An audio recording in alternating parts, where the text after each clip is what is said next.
Gentili telespettatori, un cordiale ben trovati da Andrea Di Pre, da Gualtieri. Mi trovo all'interno di uno spazio vitale per l'arte contemporanea, mi trovo all'interno di una Wunderkammer di illimitate potenzialità e di meravigliose realizzazioni. Uno spazio vitale dove sono concentrate le opere mirabili di quello che può essere definito uno dei massimi artisti a livello mondiale. Lo è per la storia, lo è per i successi, ma attenzione, lo è su tutto per la qualità indescrivibile dei suoi lavori e delle sue opere. Il modo migliore per affrontare questi titani dell'arte è quello più semplice, quello più spontaneo, quello di assecondare la loro inclinazione al racconto, alla favola, alla fantasia. Con me, in un appuntamento realmente storico, c'è l'artista Sergio Terzi, in arte Nerone. Nerone, è un grande piacere essere qui con te, è un piacere per me innanzitutto come critico, è un piacere per il mio canale che può finalmente ospitare un monarca assoluto dell'arte come sei tu. Avvicinati un attimo, Nerone, scusami, qui al centro, qui già il pubblico può vedere quest'opera clamorosa, 2 metri per 1,5 metri, smalti su tela alle nostre spalle. Iniziamo oggi un ciclo di puntate direttamente qui dalla Factory di Nerone in Gualtieri e vi dico subito, la cosa che dovete fare è quella di venire qui e vi assicuro che è uno spettacolo incredibile, stanze con opere, con pitture, con sculture di qualità mondiale, impressionante, bellissimo. Eppure Nerone ha sempre mantenuto e mantiene quella affabilità, quella schiettezza che l'ha sempre contraddistinto. Parlare di Nerone significa parlare di monografie che sono uscite con tanti critici importanti, con tanti studiosi importanti, significa parlare di testi, ve ne mostro solo alcuni. Nerone, allora, momenti... Nerone pittore scultore, qui Nerone con Sgarbi e Caramel e Andreoli per esempio, e ancora Nerone da Villarotta con la tua eversività legata al fiume Po per esempio, e ancora questa, l'astrazione selvaggia di Nerone sempre a cura di Luciano Caramel. Insomma, monografie importanti, ma ce ne sono molte altre, riconoscimenti importantissimi, anzi su tutti vorrei ricordarvi, tanto vi mostro anche un'immagine fotografica raccolta, l'evento, guardate, dell'artista al Metropolitan Museum di New York, guardate, l'artista Nerone con il presidente del Museo Metropolitan di New York e con il professor Palombo, con l'URSS nel 96. Allora, nel 96 accade che Nerone viene insignito di un riconoscimento internazionale direttamente dal presidente del Metropolitan Museum. Ma poi momenti importantissimi legati alla sua storia e alla sua fama. Devo anche riconoscere, Nerone, che già parecchia gente che ti sta guardando sa già perfettamente chi sei, la tua storia e la tua unicità.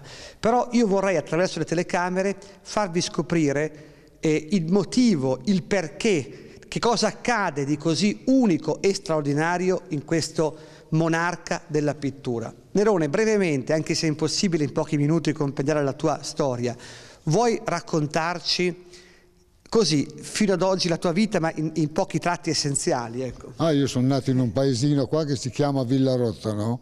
Un paesino che avevamo una torre e ci avevamo buttato giù un marchese falso, che era un bidone, e così noi siamo stati senza torre del paese per 30 o 40 anni, no? È un paese di campagna, no? Che sarebbe una frazione di Luzzà, dove è nato Cesare, il grande Cesare Zavattini. Ho incominciato da giovane a dipingere sul balcone di casa. Allora veniva giù il grande giornalista deputato Davide Laiolo, che allora lui era il direttore dell'Unità, no? Lì ho conosciuto Pasolini, così. Ho cominciato a fare i primi quadri, Zavattini, vi porto un pittore, state attenti perché è uno che beve, è anche violento. Allora bevevo, dopo tramite Laiolo che mi ha fatto da padre spirituale, ho smesso di bere, mi sono dato alla pittura e alla scultura. e praticamente è l'ossigeno per vivere. Per me, mi diceva sempre Laiola, bisogna imparare a amare la poesia, no? La poesia può essere uno anche delle belle frasi e soprattutto i colori. E ci sono andato dentro fino al collo, è diventata una droga, come prima una volta bevevo l'alcol, adesso mi guardo i colori e non ho più cessato. Lì dopo ho avuto le mie disgrazie, sono andato lì in America, si è ammalata mia moglie di Alzheimer e sono tornato a casa, perché prima di tutto voglio essere un uomo prima di essere un artista. No? Mia moglie è stata una brava donna e voglio stargli vicino, ecco. E da lì però anche questa malattia che non riesco, io cado e mi rialzo subito, non riesco mica a rassegnarmi nella vita. Ho detto devo inventarmi qualcosa, ho abbandonato il figurativo dopo 35 anni che lo facevo, mi sono messo a fare questi quadri informali, astratto, chiamateli come volete, però è tutta farina del mio sacco, che io non mento mai nelle mie cose, perché non faccio mai un quadro per dire piacerà agli altri, lo faccio dopo, certo, se piace tanto meglio, devo mangiare anch'io, no? Allora, intanto avete subito sentito la straordinaria energia e carica, ma anche l'aurorale capacità che hai di far capire che cos'è l'arte e questa vocazione che è innata in te. Però voglio anche dirvi questo: certo, la vita ti può segnare con le sue difficoltà, con i suoi drammi, le sue tragedie. La cosa che hai detto di tua moglie è la cosa più bella anche della vicinanza, perché niente è paragonabile a un amore vero, niente è paragonabile ad una relazione assoluta, questo si sa benissimo, infatti come artista l'hai ben specificato. Però occorre anche capire che, e lo dicevo prima, Nerone è come fosse di un'altra categoria, cioè non sei neanche descrivibile secondo categorie linguistiche ordinarie. Per me sei di un'altra categoria, quasi un marziano, quasi un agrimensore extraterrestre. Allora, intanto vi mostro oggi le ultime opere, partiamo da in fondo in questa puntata, quelle che l'artista sta creando a fine 2011. Intanto questo prodigio, dicevo prima 2 metri per 1,5 metri, gli smalti più potenti a inverare una strategia dell'incontinenza e delle sue ritualità senza veli che soltanto Nerone può fare, soltanto Nerone. Tutte le opere che vi mostriamo, tutte le opere qui raccolte in questo che può essere definito il suo museo, sono pezzi unici, archiviati, numerati. Qui avete il massimo. L'arte oggi ha senso proporre arte solo quando dietro c'è la storia, c'è l'unicità, e vi assicuro, dovete venire qui a Gualtieri, dove l'artista ha proprio la sua factory, vorrei dire, il suo mondo, il Nerone World, possiamo dire, perché fra sculture, fra opere, cioè fra la parte figurativa iniziale, espressionista, intrepida, potente, e quelle recenti, voi vi accorgerete che cosa vuol dire arte, che cosa vuol dire pratica sublime. Nerone, io direi, mostriamo anche per il pubblico la potenza di queste tue invenzioni.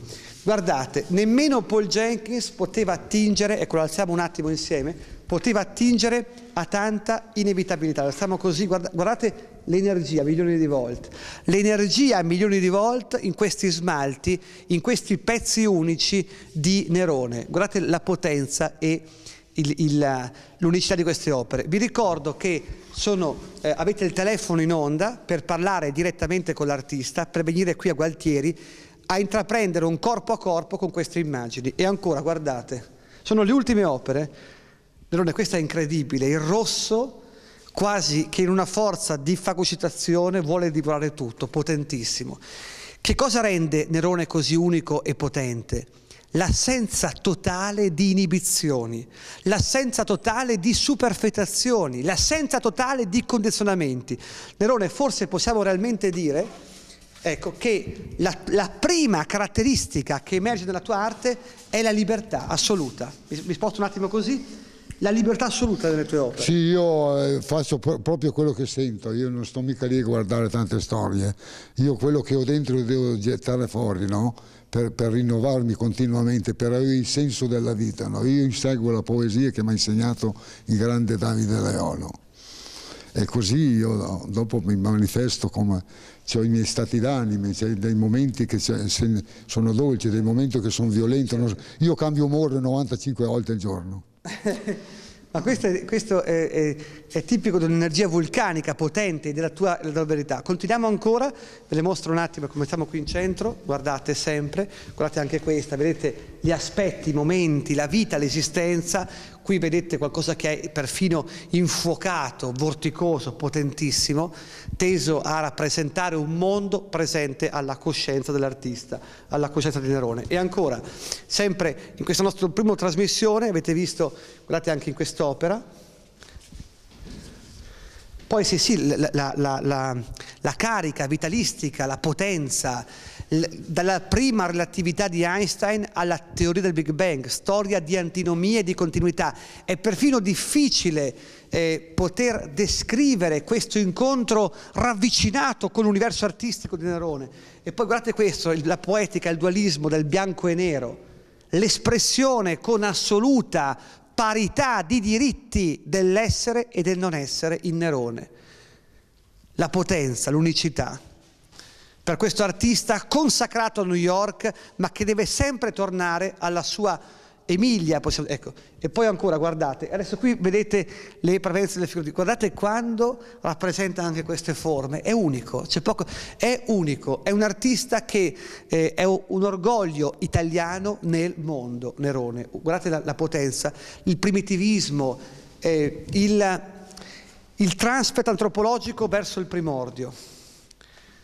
Guardate anche, Nerone, questa qua è fantastica, guardate anche mai visto nulla di simile, in televisione, incredibile. Vi ho detto, ho aperto una finestra su un mondo che pulsa e che, guardate anche l'energia incontenibile, la forza vulcanica, il pianeta lavico essiccato in tempi lontanissimi, le prelibatezze cromatiche di questi smalti, l'eversività soggettiva di questo artista, che come vi ho detto prima, si è sempre espresso in modo totale, senza finzione, con assoluta autodeterminazione. Allora, io vorrei chiederti, sta per terminare questo nostro primo incontro con queste opere, vi ricordo, volete confermarle, ma ripeto, mai come in questo caso occorre venire qui a Gualtieri, la tua factory sorge proprio vicino, anche comodamente raggiungibile, anche poi chiamate l'artista e il suo staff e vi daranno le informazioni per arrivare qui. Diciamo, tu oggi hai raccolto qui la tua storia, le tue invenzioni e continui a creare.